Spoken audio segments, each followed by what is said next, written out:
जी, बैठिए आप। Thank you sir. जी हाँ, बताइए अपने बारे में, आप बताइए। सर मेरा नाम विनोद सिंह है। जी। मैं चमोली जनपद से हूँ जी। और मैंने अपनी स्कूलिंग चमोली ज़िले के श्री गुरु रामदाई पब्लिक स्कूल जी। से की है। जी। और उसके बाद मैंने diploma in civil engineering Alpine college Dehradun से किया है 2016 में। जी। देन उसके बाद सर मैं different junior engineering level exams की प्रिपरेशन करा था। जी। और साथ साथ में मैंने सर उत्तराखंड ओपन यूनिवर्सिटी से जी। ग्रेजुएशन भी कंप्लीट किया है। देन उसके बाद सर मैंने 6 मंथ देहरादून स्मार्ट सिटी के प्रोजेक्ट में काम किया है सर। जी। बाकी आप अपनी हॉबीज़ के बारे में बताइए, आपकी क्या हॉबीज़ हैं, क्या करना आपको पसंद है? सर मेरे को खाली समय में मेडिटेशन करना पसंद है, जी। मैथ पजल्स करना पसंद है और स्विमिंग वगैरह, स्विमिंग पसंद। और मैं एक क्रिकेट सवाल खेलना और क्रिकेट देखना पसंद जी, है। जी। मैं एक सवाल जानना चाहता हूँ, आपने सिविल इंजीनियरिंग में डिप्लोमा कब कंप्लीट किया आप अपना? जी मैंने सर 2016 में कंप्लीट किया। उसके बाद आपने ग्रेजुएशन की है। जी सर। तो मैं ये जानना चाहता हूँ कि आपने बैचलर ऑफ इंजीनियरिंग ना करके ग्रेजुएशन क्यों की है? सर मैंने मतलब मैं सर तैयारी कर रहा था जूनियर इंजीनियर की। जी। तो सर उसके साथ मैंने मतलब प्राइवेट से उत्तराखंड ओपन यूनिवर्सिटी के साथ सर ग्रेजुएशन पूरी करी। सर का बोलने का मतलब है आप टेक्निकल से नॉन टेक की तरफ, हायर एजुकेशन आप टेक्निकल से नॉन टेक की तरफ आप मींस आपने हायर एजुकेशन सर मेरा इसमें इंजीनियरिंग में क्यों फर्दर आगे कंटिन्यू नहीं की? सर जो मेरा मतलब गोल था वो ये था कि सर डिप्लोमा करके जूनियर इंजीनियर बन जाऊं। जी। बट सर मेरे को मतलब तैयारी प्रिपरेशन करते करते लगा कि ग्रेजुएशन की डिग्री भी होनी चाहिए, तो सर मैं प्रिपरेशन के साथ साथ फिर मैंने डिग्री कर ली। ठीक है, सवाल यही था कि मतलब आप ग्रेजुएशन आप इंजीनियरिंग में भी कर सकते थे, चलो खैर। बाकी आपने बताया आपको क्रिकेट खेलना, क्रिकेट देखना पसंद जी है सर। और आप स्विमिंग का और मेडिटेशन का है। तो मेरे को ये बताइए, आपकी किसी एक फेमस स्विमर के बारे में जानते हो? जी sir, Michael Phillips. Michael Phelps कहाँ से बिलोंग करते हैं? ये सर यूएसए के हैं सर। इनके दो अचीवमेंट बता सकते हो आपकी, इनके दो बड़े अचीवमेंट्स? सर इनके अचीवमेंट्स तो सर इन्होंने ओलंपिक में एक जी। साल में 8 मेडल्स जीते थे। अच्छा, एक ओलंपिक में 8 मेडल, गोल्ड मेडल जी, जीते जी। हैं। ठीक है। बाकी और आप कहाँ से बिलोंग करते हो? चमोली से? जी सर, चमोली जिले से। ठीक है। चमोली के बारे में ओवरव्यू दे सकते हो आपकी चमोली के बारे में हल्का, कि अगर आप ओवरव्यू देना चाहो? जी सर, चमोली ज़िला सर 1964 में पौड़ी ज़िले से अलग होकर बना है। जी। और चमोली ज़िले का पुराना नाम है सर चांदपुरी गढ़। जी। और यहाँ के जो राजा थे उनकी राजधानी जोशीमठ में थी। जी। और सर चमोली ज़िले में जो उत्तराखंड के 4 धाम हैं, जी। उनमें से एक धाम चमोली ज़िले में बद्रीनाथ। जी। जी। बाकी चमोली के बारे में आपका हेडक्वार्टर कहाँ पे है चमोली का? जी सर, हेडक्वार्टर चमोली का गोपेश्वर में है सर। ठीक है। बाकी आप टेक्निकल के बारे में बताइए, आपने क्या क्या पढ़ा है अब तक, जो आपने डिप्लोमा किया है, फिर उसके बाद प्रिपरेशन की है जी सर। अलग अलग जूनियर इंजीनियर एग्ज़ाम्स की। तो आप टेक्निकल के बारे में बताइए कि कौन सा सब्जेक्ट ऐसा है कि जिसमें आपको लगता है कि इस सब्जेक्ट में मैं औरों के मुकाबले थोड़ा बेहतर हूँ? जी सर, वैसे तो सभी सब्जेक्ट इम्पॉर्टेंट है सिविल इंजीनियरिंग के व्यू से, बट सर मैं ज़्यादा कंफर्टेबल बिल्डिंग मटेरियल और कंस्ट्रक्शन कंक्रीट टेक्नोलॉजी में हूँ। जी। जी। और साथ साथ इरिगेशन इंजीनियरिंग में। Irrigation engineering. Vinod, building material में ऑर्डनरी पोर्टलैंड सीमेंट होता है जी सर। और पोजोलाना पोर्टलैंड सीमेंट होता जी है, जी सर। तो क्या फ़र्क है? मतलब थोड़ा सा डिफरेंस, जो मेन डिफरेंस है वो क्या है इसमें? सर जो पीपीसी होता है सर, ये इसमें पोजोलाना की क्वांटिटी ठीक है, वो ठीक है, वो पोजोलाना है। उसके अलावा क्या क्या डिफरेंस होता है? सर डिफरेंस ये होता है कि जो पीपीसी होता है ये मतलब स्लो हाइड्रेशन होती है इसमें सर। नहीं, rate of hydration, rate of hydration नहीं सर, इसकी Slow स्ट्रेंथ होती है। नहीं, इसकी अल्टीमेट स्ट्रेंथ ज़्यादा होती है, बट जो इसकी इनिशियल स्ट्रेंथ होती है वो कम होती है सर। अच्छा। सीमेंट की कोई ओपीसी की 3 ग्रेड बता सकते हो आप?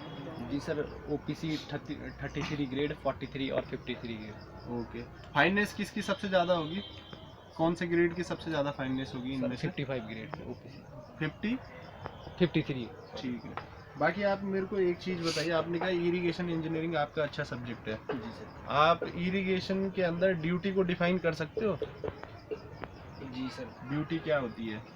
सर ड्यूटी होता है,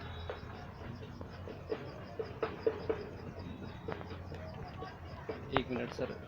डेल्टा ड्यूटी इस टाइप से कुछ पढ़ा जी, होगा जी, आपने, जी। तो मैं ड्यूटी जानना चाह रहा हूँ आपसे। सर ड्यूटी क्या होता है और कोई एरिया होता है जो जी। एरिया जो जिसको मतलब 1 क्यूबिक मीटर पानी से area of land which is irrigated in 1 cubic meter of water for a time of base period. ठीक है, बढ़िया, बहुत बढ़िया। बाकी आप ये बताइए मुझे, जो टिहरी डैम के बारे में सुना है आपने? जी जी सर। किस कैटेगरी का डैम है ये? सर ये earth and rock fill dam है। अर्थन एंड रॉकफिल डैम है। कुछ इसके बारे में बता सकते हो आप? ये उत्तराखंड में लोकेटेड है, टिहरी उत्तराखंड का एक डिस्ट्रिक्ट है, तो वहाँ पे इसके बारे में बता सकते हो आप कुछ? जी सर, ये टिहरी डैम सर जो अभी इसकी कार्यदायी संस्था है ये TSDC है, जी और ये सर ये मतलब उत्तराखंड का सबसे हाईएस्ट डैम है। जी। और इस उत्तराखंड का सबसे हाईएस्ट डैम है, और कुछ इससे इम्पोर्टेंट बता सकते हो कि सर कैटेगरी? ये इंडिया का भी हाईएस्ट डैम है अर्थ एंड रॉक फिल में। अच्छा, और सर इसकी हाइट कितनी होगी इसकी हाइट? कुछ आइडिया, अनुभव है आपको इसके बारे में? कोई जी सर, जानकारी? इसकी हाइट है 260.5 मीटर। अच्छा, विनोद, तुमने कहा कि तुम्हें BMC तुम्हारा ज़्यादा जी, फेवरेट जी। है, तो एग्रीगेट के एक दो टेस्ट जो मेन टेस्ट हैं वो आपको याद हैं कुछ? जी सर, एक दो टेस्ट बताइए एग्रीगेट। जैसे sir crushing value test crushing value, ठीक है। और इम्पैक्ट वैल्यू टेस्ट। चलो ठीक है, इम्पैक्ट वैल्यू टेस्ट जो करते हैं ना हम, जी जी तो सर, इसमें कितने साइज का एग्रीगेट लिया जाता है?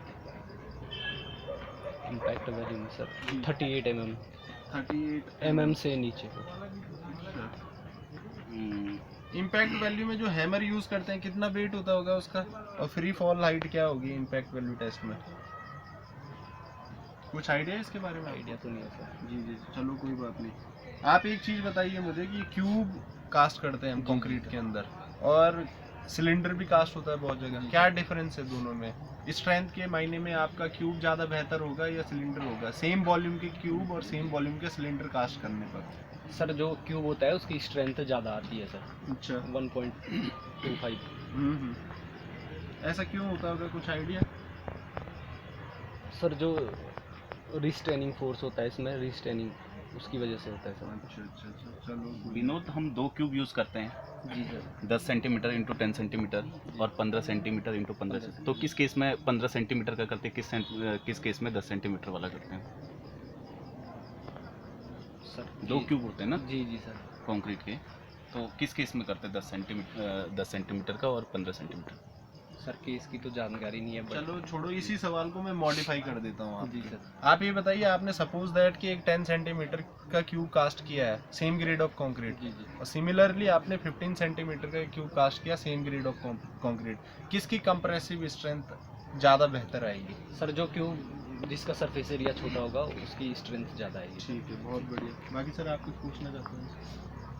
आपने प्राइवेट सेक्टर में जॉब किया है, जी सर। प्रोफाइल क्या थी आपकी यहाँ पे वर्क, मतलब एज ए सर मेरी एज अ साइट सुपरवाइजर थी सर। अच्छा, साइट सुपरवाइजर। तो ऐसा क्या था, मतलब आपको क्यों छोड़नी पड़ी सडन बीच में? कितना टाइम जॉब किया आपने वहाँ? सर मैंने 6 मंथ किया था वहाँ पे सर। उसके बाद सर मैं मतलब पेजल का एग्ज़ाम था, तो उसके लिए मैं मतलब प्रिपरेशन करने के लिए मेरे को वहाँ पे जॉब छोड़नी पड़ी। पास आउट आपका 2016 में, इतना टाइम लग गया आपको नौकरी में अटेम्प्ट करते करते कि 6 साल 7 साल 8 साल आपने फिर प्राइवेट क्यों नहीं किया? सर मैं प्रिपरेशन कर रहा था, तो मेरे को मतलब सही गाइडेंस नहीं मिल पाई, और इसकी वजह से मतलब थोड़ा ज़्यादा टाइम लग गया यहाँ तक पहुँचने में। ठीक है, एक सवाल है मेरा आपसे कि उत्तराखंड में जो जूनियर इंजीनियरिंग के एग्ज़ाम होते हैं, जी सर। कितने साल के अंतराल पे होते हैं ये? सर जो लोक सेवा आयोग का अभी एग्ज़ाम हो रहा है ये सर 2015 में हुआ था। अच्छा, इसके 2015 में लास्ट टाइम हुआ था। जी सर। इसका मतलब आपने पूरा 7 साल का इंतजार किया इस एग्ज़ाम के लिए, तो आप 7 साल से एक एग्ज़ाम का इंतजार कर रहे हो कि ये एग्ज़ाम होगा, तो काफ़ी लंबा। एक ये भी कारण हो सकता है कि आपका इतने समय से रुके हुए रहने का। जी जी जी जी, ठीक है विनोद। बाकी आप, एक लास्ट क्वेश्चन है मेरा आपसे, एज अ इंजीनियर आपकी क्या रिस्पॉन्सिबिलिटी बनती है? सर अपनी 2 इम्पोर्टेंट जो बेसिक रिस्पॉन्सिबिलिटी है उनके बारे में बताइए आप। सर एज ए इंजीनियर सबसे पहले तो मतलब जो साइट का एग्जीक्यूशन का वर्क होगा वो साइट इंजीनियर को एग्जीक्यूशन करवाना है काम का। तो इसमें सर जो रेस्पॉन्सिबिलिटी होगी हमारी, उसमें हम मतलब क्वालिटी कंट्रोल पर ज़्यादा फोकस करना होगा, जी और कम से कम समय में अगर हम बेहतर काम करवा सकें तो उससे हमारी कॉस्ट भी बचेगी सर। जी जी, धन्यवाद विनोद आपका, बहुत बढ़िया, गुड लक आपको। Thank you sir.